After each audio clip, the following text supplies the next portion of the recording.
The increase in real estate values over the last few years has led to a lot of people looking to purchase rental properties as investments. However, the way banks make it to qualify for these kind of rental properties is a little bit difficult. Now, the main reason for that is that banks only use 50% of the actual rental income when they qualify you for a mortgage for a rental property.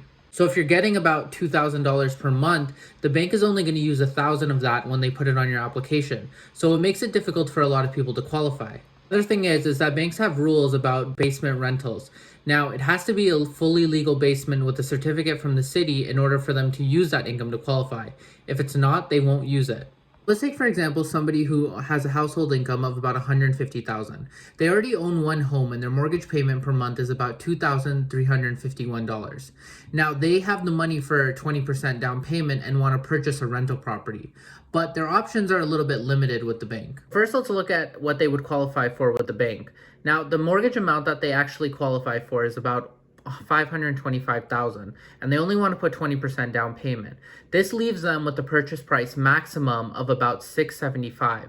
Now, if they're buying in the GTA, it's very unlikely that they'll find any home for 675, even in the Greater Toronto Hamilton area. So they're probably going to have to look at a condo, and they're going to have to account for condo fees, so we'll take about $400.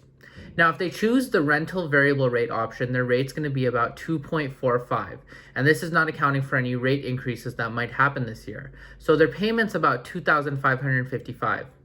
If they choose a fixed rate option, it's about 3.69, and their payment's going to be around $2,919. The maximum rental income they can probably get on this condo is probably around $2,100. So that's going to leave them with a shortfall every month. If they choose the fixed rate option, it's a shortfall of almost $800. Next, let's look at their options with an alternative lender. So alternative lenders also have flexible income to debt ratios, which means they're allowed you to go up and qualify for more even if your income to debt is a little bit higher than what the bank would usually allow you to.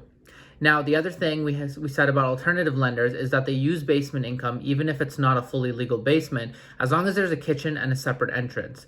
And also, they'll use 100% of that rental income when they qualify you instead of the 50% that the bank uses. So the mortgage amount that they would qualify for with an alternative lender is $760,000. And if they're putting 20% down, the maximum they can purchase for is about $950,000.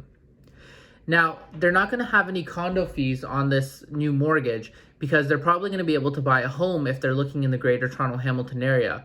And they can buy something that has a basement. It doesn't have to be fully legal, but as long as it has that kitchen and separate entrance, they can get rent from it. And they can also rent the upstairs. So the rental income they're going to get is a lot higher than the condo we were looking at with the bank. So let's say they can get about $3,500 on this property that they're buying for $950,000. Now, the fixed rate with an alternative lender for rentals does vary, but approximately we'll use 3.69% as that's something that's commonly used, depending on their credit. And at 3.69, the fixed rate payment for 1 year is going to be $3,481, which you can see is a little bit lower than the maximum rental income they can get. Now, they may not get as much rental income, but the shortfall will be a lot less than it would be with the bank. When it comes to today's markets, one of the things that you want to look at is not only cash flow, but how much is the home going to go up? Now, is a condo that you buy for $675,000 going to go up more than maybe a home you buy for $950,000?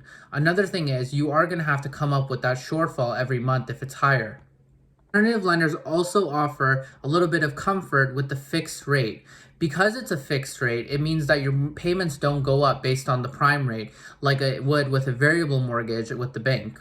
It's an investment property. People want to know exactly how much they're going to have to pay each month, and if they know they're getting a fixed amount of rent per month, they want the shortfall, or if there's no shortfall, the profit, to be the exact same per month. If you're looking for a rental property and the bank has told you that you can only buy for a certain amount, but you want to look for something that maybe will increase in value more or can bring you more cash flow, an alternative lender is a great solution.